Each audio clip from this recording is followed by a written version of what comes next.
اعوذ باللہ من الشیطان الرجیم بسم اللہ الرحمن الرحیم۔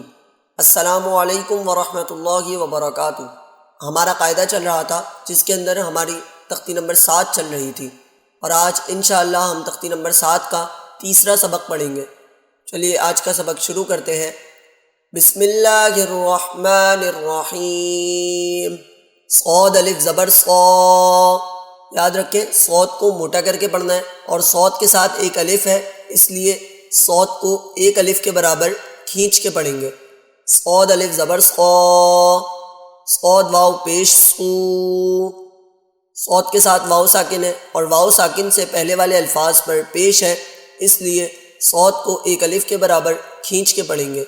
صاد واو پیش صو، صاد یا زیر صی، صاد کے ساتھ یا ساکن ہے اور یا ساکن سے پہلے والے الفاظ پر زیر ہے، اس لیے صاد کو ایک الف کے برابر کھینچ کے پڑھیں گے۔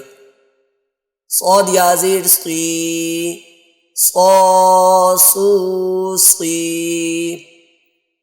ضاد الف زبر ضا، یاد رکھیں ضاد کو ہمیشہ موٹا کر کے پڑھنا ہے، اور ضاد کے ساتھ الف ہونے کی وجہ سے ضاد کو ایک الف کے برابر کھینچ کے پڑھیں گے۔ ضاد الف زبر ضا، ضاد واو پیش دو، ضاد کے ساتھ واو ساکن ہے اور واو ساکن سے پہلے والے الفاظ پر پیش ہے، اس لیے ضاد کو ایک الف کے برابر کھینچ کے پڑھیں گے۔ ضاد واو پیش دو، ضاد یا زیر دوی، ضاد کے ساتھ یا ساکن ہے اور یا ساکن سے پہلے والے الفاظ پر زیر ہے، اس لیے ضاد کو ایک الف کے برابر کھینچ کے پڑھیں گے۔ ضاد یا زیر دوی، ضاد دو دوی۔ ضاد الف زبر ضا، ضاد واو پیش دو، ضاد یا زیر دوی، ضاد دو دوی۔ طا الف زبر طا، یاد رکھیں طا کو ہمیشہ موٹا کر کے پڑھنا ہے۔ طا الف زبر طا، طا واو پیش طو، طا یا زیر طی، طا طو طی۔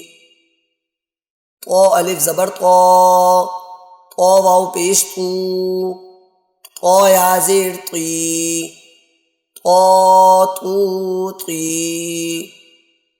ظا الف زبر ظا، یاد رکھیں ظا کو ہمیشہ موٹا کر کے پڑھیں گے۔ ظا الف زبر ظا، ظا واو پیش زو، ظا یا زیر زی، ظا زو زی۔ عین الف زبر عا، عین واو پیش عو، عین یا زیر عی، عو عی۔ عین الف زبر عا، عین واو پیش عو، عین یا زیر عی، عو عی۔ غین الف زبر غا، غین واو پیش غو، غین یا زیر غی، غا غو غی۔ غین الف زبر غا، غین واو پیش غو، غین یا زیر غی، غا غو غی۔ فا الف زبر فا، فا واو پیش فو، فا یا زیر فی، فا فو فی۔ فا الف زبر فا، فا واو پیش فو، فا یا زیر فی، فا فو فی۔ قاف الف زبر قا، یاد رکھیں قاف کو ہمیشہ موٹا کر کے پڑھتے ہیں۔ قاف الف زبر قا، قاف واو پیش قو، قاف یا زیر قی، قا قو قی۔ قاف الف زبر قا، قاف واو پیش قو، قاف یا زیر قی، قا قو قی۔ آج کا سبق یہیں پہ ختم کرتے ہیں۔ کوشش کریں کہ اس سبق کو یاد کر لیں تاکہ آپ کو قاعدہ آگے سیکھنے میں آسانی ہو۔ اگر آپ کو کوئی ورڈ سمجھ میں نہ آیا ہو تو آپ کمنٹ سیکشن میں پوچھ سکتے ہیں، انشاءاللہ میں آپ کو وہاں پر ضرور جواب دوں گا۔ اگر ویڈیو اچھی لگی ہو تو ویڈیو کو لائک کریں، چینل کو سبسکرائب کریں تاکہ نئی آنے والی ویڈیوز آپ کو مل جائیں۔